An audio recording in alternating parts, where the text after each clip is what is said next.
Hey, what's up, everybody? What is up? I'm a little happy today. It's Sunday morning. It's like 7 o'clock in the morning. Why am I so happy, you might ask? Well, the shirt might give it away. The song might give it away. I don't know what's going on with my movie recordings. It seems like it's all choppy now. But that's okay. Hey, Beth is not here. You notice I'm by myself. So, I mean, the aesthetic is not as great. However, this is very great aesthetic right here. And right here we got the fireplace. So I'm just going to go into my review of Dynamite right away. Beth, again, had some stuff going on, so she was not able to put up her Dark Dive. She's calling it her review of Dark that we're going to start putting on this channel every week. I'm also going to put up a prediction, not a prediction show, just a little preview show every week, like maybe Wednesday morning or maybe Tuesday night, about the upcoming matches on Dynamite that have been announced. So just to give us something more to watch on this channel. But anyway, I'm here. Excuse me, I'm here. I'm going to do a review of Dynamite. It's going to be just me. I got a little bit of stuff from Beth, but not much. So hopefully you enjoy it. Hopefully you don't just turn it off already because Beth ain't here. So we're going to go right into it. Like I said, Dark Dive will premiere next week. The very first match of the night on Dynamite was Hangman Page versus Matt Hardy. Now, everybody loves Hangman. We know this. We've talked about this. Hangman bamboozled Matt Hardy. We saw that last week. Well, a lot of us did. I missed it. So Hangman had a match with Matt Hardy as a tag team partner versus TH2. Decent match, but I'm not here to talk about the match. It was what happened after the match, and it was a promo with Matt Hardy. And Matt Hardy was all excited, talking about taking 30% of the royalties, just like he had already taken 30% of Private Party's royalties and what he's going to be doing going forward from anyone that signs a contract with him. That's great. However, someone pulled the wool over his eyes, and that someone was Hangman Page. Someone made Matt Hardy get into a contract that did not benefit him. Hardy signed a contract that benefited Hangman Page in reality, because we all know who's going to win that match. What match? I'll tell you what, the Revolution match between Matt Hardy and Hangman Page, that was set up right here. The winner of the match gets the other person's quarterly income for 2021 so far. And as we all know, Matt Hardy makes a decent amount of coin. So Big Money Matt is in a big money match, and that's going to be a good one. But what do you think about the end where he paid, $3,700 or $3,900 for TH2 and some Private Party to beat down on Hangman Page? But out came who else? Who else was going to save Hangman Page? You got the babyface getting beat down in the middle of the ring. You might as well bring out the babyfaces of AEW right now, the babyface group, and that is the Dark Order. And the Dark Order did come out and help Matt Hardy, and there was a stare down, and you saw that Hangman Page approved. Hangman Page was happy that they were there. There was a little twinkle in his eye as he looked at him, and then they walked off. So I think this is setting up. We were all sad. We were all sad. We talked about it on our show before. We were all sad that they were going to not go through with the Hangman Page Dark Order thing. I think this is another long-term play that they've been known to do on AEW, and I think that eventually he is going to be part of that group, and they're going to be the biggest babyface group in all of wrestling. Moving on. Well, before I move on, one thing that was cool about the segment, again, was having -1 on the show. Again, it is great that he's on the show. I love it. I always put myself in his shoes. Like, he had a parent die, and Brody Lee, who we all love, and he was taken from us way too soon, but just the fact that Dark Order has him as part of the group, and that they keep reminding us that he is in the group, it's something good going forward. Right after that, there was an MJF promo. Well, it was really the Dark Order. Santana and Ortiz were talking about their match with the Young Bucks later in the night. Who? The Young Bucks. We'll talk about that one in a minute. But it was MJF who was angry at Sammy Guevara because he quit the Inner Circle. And Jericho got on the mic and he said, well, you kind of pushed him that way, but it's all mostly Sammy's fault. It's Sammy's fault that he quit the Dark Order. Quit the Inner Circle. So who really gets the blame on that one? I'll tell you who gets the blame.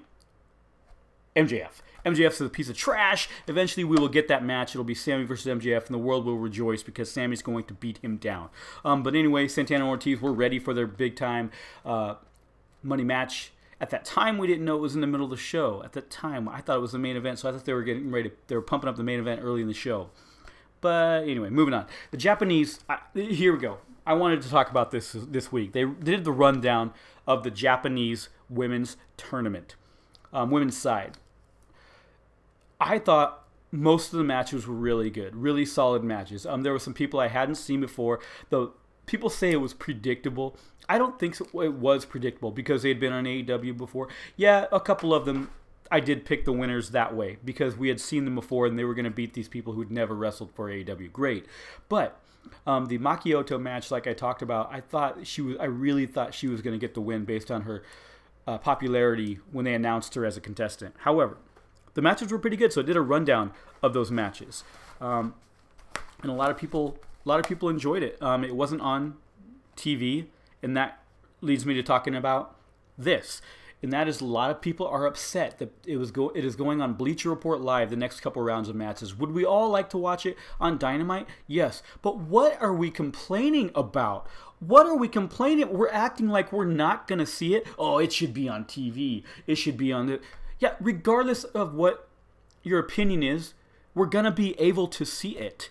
And if you're mad that you think it's not going to be on, because it's not on Dynamite, that a lot of people aren't going to see it, you're wrong. Tony Khan, you need to look into this some more. I'm telling you, Tony Khan is putting this on Bleacher Report Live as a test run because there are people that aren't even able to watch Dynamite. They are going to be able to see it on Bleacher Report Live. So trust me, guys, this is a good thing. There's a lot of people complaining. They've been complaining since day one when it comes to the women's division of AEW. We all want it to be better than what it is. But is it terrible? No, it's not terrible. It's just not what we want. When I say we, I'm not including me. I'm talking about the IWC. It's just not what we want. So stop complaining about everything they do. Go out and support the women's wrestling that they do show, regardless of what platform it's on. And then maybe they'll put it on Dynamite, which you all want.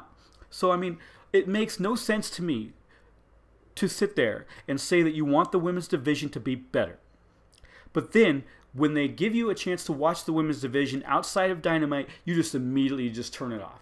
Immediately, you're turned off to the idea. You don't want to watch it because it's not on Dynamite. And that is trash to me. Either you support the women or you don't. Regardless of what platform they're on, watch the damn matches. Because right now, I'm telling you right now, that was a weak showing on YouTube by the women's Japanese wrestling. And all these people that were complaining about it weren't even watching it because it wasn't even on Dynamite. So your opinions don't matter. You need to sit there. You need to watch them. You need to support them whenever they're on. You need to support them when they're on Bleacher Report Live, when they're on YouTube, when they're on any other type of streaming service. You need to support the women's wrestling if you want it to get better. Sitting there and complaining while not watching is doing nothing. It's counterproductive. So I'm upset at that.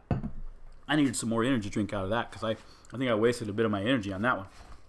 But anyway, there are some shows coming up on Monday, and I'm telling you, watch the damn matches, regardless of what platform they're on. This is good. This is a good thing that they are being put on Bleacher Report Live for this. So guys, stop complaining. Enjoy the match just like you enjoyed Serena Deeb versus Ryo. Ryo's return against the NWA Women's Champion, Serena Deeb. It was what people wanted it to be. It is what people wanted AEW women's wrestling to be. It was it started out slow and methodical and wrestling. A lot of wrestling going on. Ground mat wrestling going on. Switching back and forth.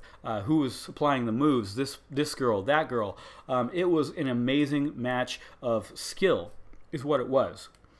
And then it finally picked up towards the end, and Ryo, as we all know, got the victory. Regardless of how she got the victory, it was a great match. And even I believe the one guy's ratings that people just obsess over, Dave Meltzer, one person's rating, who doesn't really rate women's wrestling very high, he gave it a 4-star match. So in my own eyes, it could not have gotten much better than that. Maybe on a bigger stage, maybe. Again, I don't think fans have anything to do with whether a match is good or bad. I hate when people say, well, you know, if there were more fans in the stands, it would have been a higher rating match.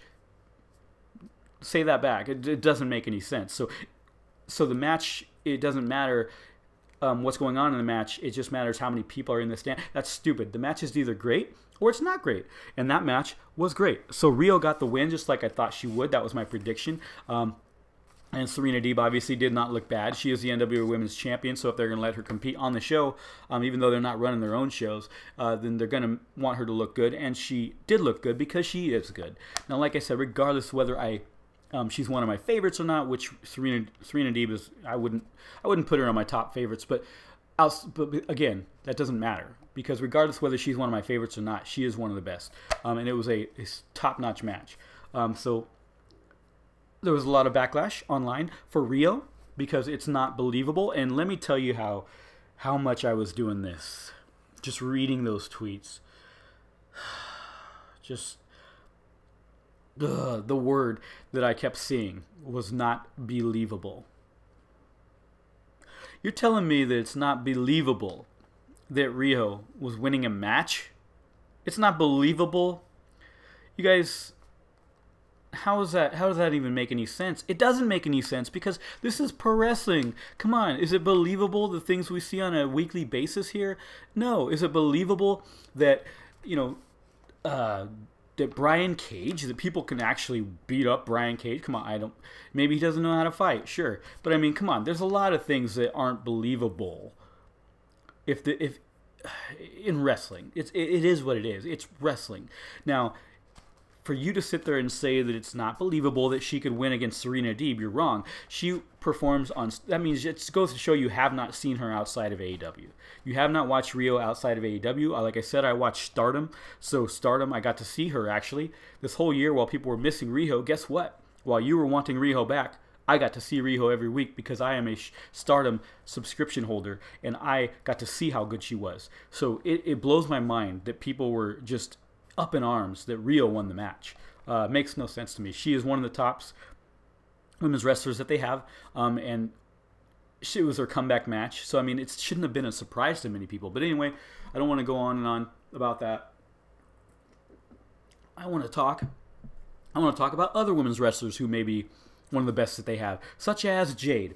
By the way, I threw that in there, Beth, because I know you're not a big fan of Jade, so I was kidding. I don't think she's one of the better women's wrestlers that they have. But there was a Jade Shaq promo.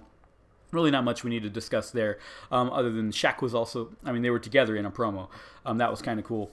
The match is coming up in a few weeks, and like Beth said, thank God that match is not at Revolution because it's going to be on regular Dynamite, and that will not take up somebody's spot on the Big Show, which I'm glad about as well. One person I'd love to see on the Big Show a little more is the guy who was in the next match. His name was Orange Cassidy. I'm sorry I got so much going on. I got so many shows that I watch, and I just watched the show back today, but I didn't see any. Is Cassidy in a match at Revolution? No. I think we've talked about it before, how I thought maybe that he would do something with Rio, or there was something with Kip and Miro and something. I said Rio, I'm sorry. Kip and Miro going on. But there was none of that this week. There was no furthering any type of storyline with those two and their best friends, so... at least maybe I missed it. I did just watch the show back before it started, but Cassidy won the match quickly. It wasn't even close. We all knew that was going to happen, but I want to see more Orange Cassidy. So, yeah, good. They threw him on the show for a little bit. It was what it was, and we got to see him. So I'm happy about that. I'm not going to complain. Next was a Sting and Taz promo, followed by Taz and his homies. I believe it was Brian Cage and Hook, which is a stupid name. But Hook sounds like he should be on a Peter Pan movie. He was out there with Brian Cage and Taz, and guess what? They called out. He was on the mic, and he was mad. Guess what? We've seen that every single week for the past 3 months, it feels like. Probably hasn't been that long, but it feels like 3 weeks. Out comes Sting. Sting was ready to take them all on. 60-plus-year-old Sting and Bat and everything. He was ready to go out and whoop them all up. But he did not. He ended up getting the one. He ended up taking the biggest bump I've seen him take, and biggest bump any of us have seen him take in many, many years, and that was a powerbomb by Brian Cage. Did a very good job applying the powerbomb. Sting, very good at reaction at selling it. I don't think he moved an inch. Like, sure, his hands were moving, sure, his eyes were moving, but I don't think his body moved an inch after that powerbomb. They might have just put him on a stretcher and dragged him out of the ring onto that stretcher. Who knows? But he took a bump. I was very impressed. As you know, he probably left WWE because they were no longer ever going to let him take a bump. Kind of like Daniel Bryan and Edge and Paige and all them people who have left because of injuries like that. Christian. It's surprising that that he could take a bump like that so good, because we haven't seen it in so many years. So it's good that they reminded us that, hey, he's still around, and he can. The match is not going to be terrible. It's still Sting. He will just have to do things a little differently, and he's probably going to take some bumps in this match. So looking forward to the street fight. They've been building that one pretty darn good. They've dedicated time to it every single week. So, I mean, it gives us something to look forward to. It's actually a very strong build. Moving on. I'm a little happy about this next match. As you saw last week, Beth proudly declared that Santana and Ortiz were going to win the tag team titles. This next match was in the middle of the show, and it was for the tag team titles, featuring the Young Bucks, who I am wearing their beautiful shirt right now. I believe Nick was wearing this shirt to the ring. It's actually one of my favorites. Got it at Hot Topic. We are not sponsored by Hot Topic, but that would be cool if anybody wants to sponsor us. Anyway, I watched the match back, and I was actually blown away. The first time the match was happening on Wednesday night, I was feeling a little under the weather. Not sick, but it was my stomach. So my stomach was having some indigestion on Wednesday, so I missed the match. I was laying down. I was laying down in bed, and I had my eyes closed and just completely missed the match. So I watched it back this morning, and my God, it was actually really good. Are we surprised? I mean, Santana and Ortiz, Proud and Powerful, are actually one of the top tag team wrestlers in the world, tag teams in the world, because their chemistry, and they've been doing it together for so long. You can always tell the teams that have been teaming together for so long. We'll talk about that later in the show. There's another team that's been teaming together for quite a while and has very good chemistry. But anyway, so you can just tell those separate themselves from each other. Not these brand new tag teams that are just put together. You can tell the ones who've been doing it long term. So match was very good. It was back and forth. And one thing I thought was interesting was Kenny watching the TV. It was actually, guys, you go back and watch. I think I posted a picture of it. It didn't look as insane, as ridiculous as it actually was on screen. But he was actually standing literally to the left of the TV, literally right here, and he was looking like this. His feet were facing that way, and he was looking like this. Guys, I can tell you, I can't see anything on the TV. So they had a good angle when they were showing him in the backstage area. They had a good angle to where it looked like he could probably see the TV. No, I'm telling you, when you're standing right there, you cannot see anything on that screen. But I posted it, and I was like, this is how I watch wrestling, and people seem to love that post. But Kenny being in the backstage with the Good Brothers and Don Callis, of course. He watched the match, and what he saw was what I saw. Very, very good wrestling, full of some very good spots. Santana Ortiz hit some big moves. One thing that they hit, I forget what it was called. They hit got Street Sweeper. They hit the Street Sweeper, and I'm going to tell you, because once I found out it was on the middle of the show, and then once I found out that the Inner Circle was ejected, I did not feel at all like the Young Bucks were going to win the match. I think that's one thing you need to do in a match like that. You need to give the fans you need to have them believe that both teams can win, or that one team is actually going to lose the belts, or that one team is actually going to win the belt. That's one thing I think they could have done a little better, because I never felt threatened at any point. After the Young Bucks were ejected, I didn't feel at all that they were going. After the Inner Circle was ejected, I didn't feel that there was going to be a title change. And so I was right. Ended in a roll-up. After the Street Sweeper, though, like I said, I did feel that was the one time where maybe the match was not going to. My computer just died on me. Good Lord. I did feel that they were going to retain, and they did retain. And like I said, come on. The Young Bucks were going to hold on to their belts. They're the best in the world.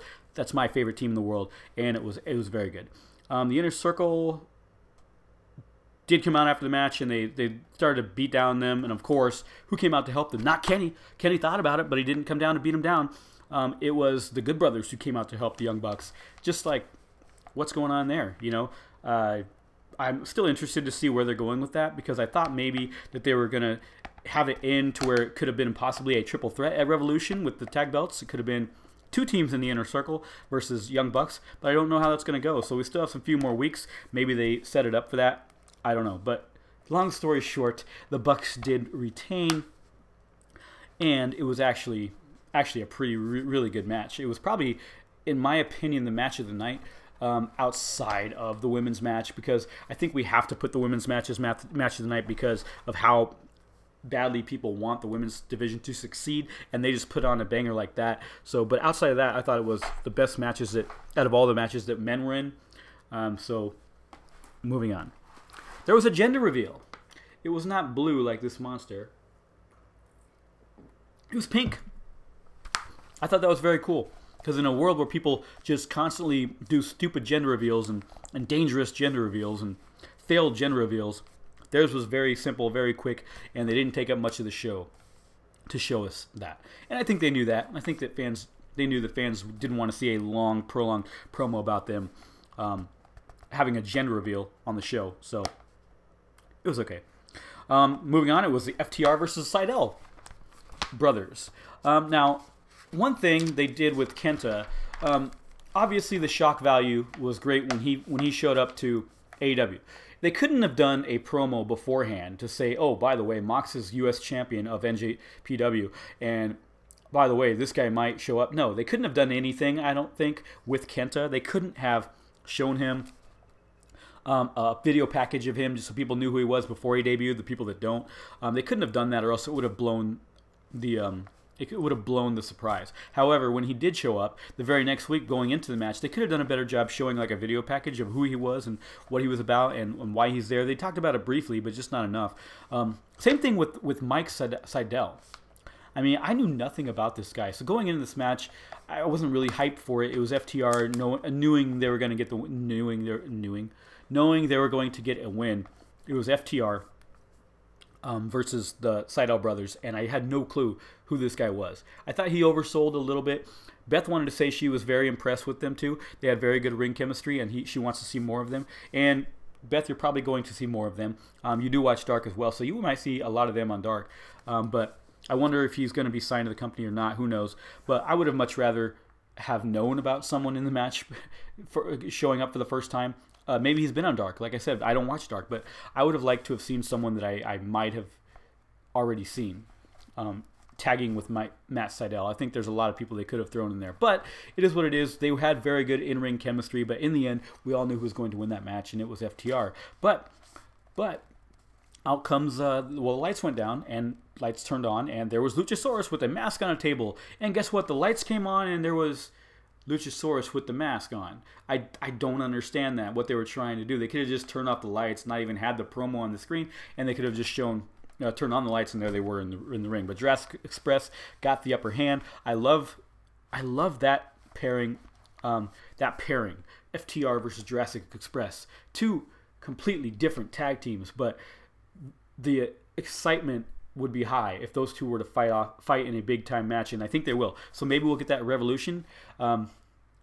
We only have a few matches probably left that they could fit into Revolution. Maybe one, maybe two, but that's one I'd like to see. Maybe I'm missing something here. Maybe that's what they are leading towards, and maybe they've already talked about it. Sorry if I missed that one, but I do want to see more Jurassic Express. So putting them with FTR, the team that basically came over and won the AEW belts pretty much right away, I would love to see Jurassic Express get to a big-time feud with them. Moving on, it was the main event. Butcher, Blade, Eddie versus, it was Jon Moxley, Lance Archer, and Rey Fenix. Bunch of big dudes, right? Even on Blade. Blade's a big dude. He's jacked. He's one of the people that they say in the locker room. He's like put on a pedestal as one of the most fit people in the locker room. So I mean, bunch of big guys, and then Rey Fenix. But as we all know, Rey Fenix can hold his own with anybody. So it was actually a very good match. It started off on the outside. It was a very hard-hitting match. A lot of back and forth going on. I thought the follow-up of Lance Archer was very good. They're doing something really good with Lance Archer right now. The Murder Hawk is going to be in the main event scene probably before the summer. I was going to say before the year ends. I think that's even too far away. I think he's going to be in the main event scene by summer. We might see him at Double or Nothing in the title picture or All Out, but I don't see it going to the end of the year before he's one of the top guys in the company. They did a very good job following up with that. Mox solid, just like always. Butcher and Blade, very solid. They've been teaming together for years before AEW. And Eddie was Eddie. So Eddie, Eddie is more of a character than he is a wrestler, but he's in bruising matches like that, banging matches like that with big guys, he holds his own. He does a very good job. And Phoenix, of course, missed a move early in the match that I did notice. He missed a move while they were around the corner turnbuckle, and he was jumping off and he fell off the side of the apron. But who's gonna, just like the Top Flight era the other few weeks back, who's gonna really give him crap for that? It's Rey Fenix. Come on. The majority of the time, he's going to hit what he's going for. So I didn't hold that against him. And it was a good match overall. And in the end, Jon Moxley got the pinfall. And then he was attacked by the Young Bucks. I almost called them the Young Brothers. Please, that'd be a stupid tag team right there. Anyway, Kenny and the Good Brothers came out. And they attacked Mox. And Kenny was not happy. First off, the best thing about Kenny was his outfit tonight. It was great. Go back and look at his shoes, please. The shoes are probably the best part of the outfit. So awesome. They were like long. I swear those shoes were longer than his feet were by far. They seemed like clown shoes, but they were awesome. They were pointed at the end. They looked like jester shoes. But anyway, the best part of it was the way he dressed. But coming out, he got on the microphone. He said, "Guess what? This is the contract. This is the contract that they somehow snuck a rematch clause into," but he wasn't surprised by that. And he said, "Fine, I'll give you a rematch and I'll give it to you at Revolution." And this is what we were all waiting for. But it wasn't just any match. It was a match that I've actually never heard of, but I guess they've actually done before. So I've done some YouTubing, and I saw that they have had these matches before. And I'm very intrigued to see how AEW is going to pull this off. I think it's going to be a spectacle. I think it's going to be great. It's a exploding barbed wire match. Interesting. So and we all know Moxie competed in Bloodsport over the weekend. He's going to be competing in Bloodsport again in April. Of course, he's a very much a deathmatch type guy. He loves that stuff. That's what he lives for. So it's going to be up his alley. And Kenny's going to prove to people that he can also do these types of matches. He's going to show that he's not just a good in-ring wrestler, just like he said on his promo. He's like, I can beat you in a wrestling match, and you'll still complain. So you know what? He's doing the right thing. He's going to take it to Moxley's territory. He's going to take it to a deathmatch style, exploding barbed wire match, and it's going to be fantastic. So I would love to hear what you guys think about that match and what you think it's going to be like and who you think is going to win. I will talk about that later as the show. I already know what my prediction is going to be, but I'm going to wait until we get closer to that, and we're going to do a Revolution prediction show and all that good stuff. But overall, just another solid episode. So show grades, I didn't get Beth's show grade, but I'm going to give it an 8.5 just because we've had some really, really good Dynamites as of late, and so I can't put it at that level. But I also can't put it at the level of that that not so good episode of Dynamite a few weeks back. So I'm going to give it an 8.5. No, I'm going to give it an 8 because of the tag match and because of the women's match. It deserves at least that. 8.5. So that's going to be my score for the show. I don't have Beth's. But speaking of Beth, what I do have, it is her turn to go first. Her wrestler of the week, and it is no surprise to anybody, it is Ryo. Ryo had also her comeback. She had a awesome, phenomenal match versus Serena Deeb. She won it. She's moving on in the tournament. Her smile is something we were sorely lacking. It's good to see her back. It's good to see her pretty face and her in-ring ability on the screen again. So I think she's going to take it far in that tournament. I hope she gets to the final. We'll see. I forget who I put in the final on my bracket. I believe I did put Riho there. But I am excited to see where it goes with that. So no surprise because AEW also listed her as the wrestler of the week. Moving on to me. So, I texted Beth earlier in the week, and I said, who's your wrestler of the week? And she said, Ryo. And I said, well, it's finally happened. Me and you have chosen the same wrestler of the week. And then I saw that AEW put her as wrestler of the week. I'm like, you know what? It's very predictable. It's very easy to put her as wrestler of the week. So, I watched the show back this morning, and I didn't intend to have a change of heart, but I had a change of heart. on who my wrestler of the week was going to be.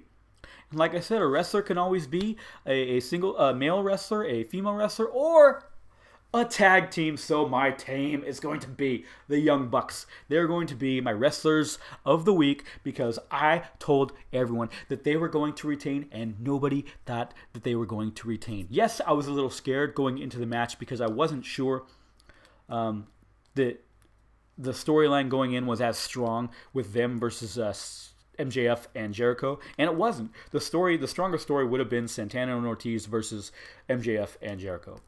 So I was actually legitimately scared going into the show, but once I saw that it was in the middle of the show again, and not only that, but the Inner Circle was ejected, I'm like, well, they could have Santana and Ortiz win here on their own and supplant them as one of the best tag teams in the company, but I just didn't feel it. So, and like I said, they did retain. So I'm picking the Young Bucks as your wrestlers of the week, and I hope you guys agree with me, at least somebody. But going into Revolution, it's going to be interesting. I do expect them to retain there as well. So that's all I got for you. By myself, I covered about 32 minutes. I'm sorry. I talk fast. My thing is I talk fast, I walk fast, I move fast. Everything I do is fast. So that's why I need Beth on this show to really slow me down. As you can see, I do a lot of fidgeting when it's me and Beth on the podcast together, and that's because I'm always trying to get a word out. So, I mean, all day long, I'm a safety manager. All I do is talk. All I do is orientation. So I need to be slowing down a little bit. So there's sometimes too many thoughts coming in my head at the same time, and I just want to get them out. So that's why I stutter a lot. I wouldn't call it stuttering. I'd say mumbling. And that's why I mumble a lot, because I have so much to say, and I want to say it all at the same time, and it just doesn't always come out the best way. So sorry that the show probably wasn't as good with me as it would be with Beth. But coming back, hopefully this week. I do not know yet. So I will let you know as soon as I know. So again, enjoy the show, and I'm going to leave you with the same thing that I came here with, and that is the Super Kick Party song. So everybody, have a good night, have a good weekend. It's already Sunday, so your weekend's probably over, but if it's not, enjoy it. Talk to you later.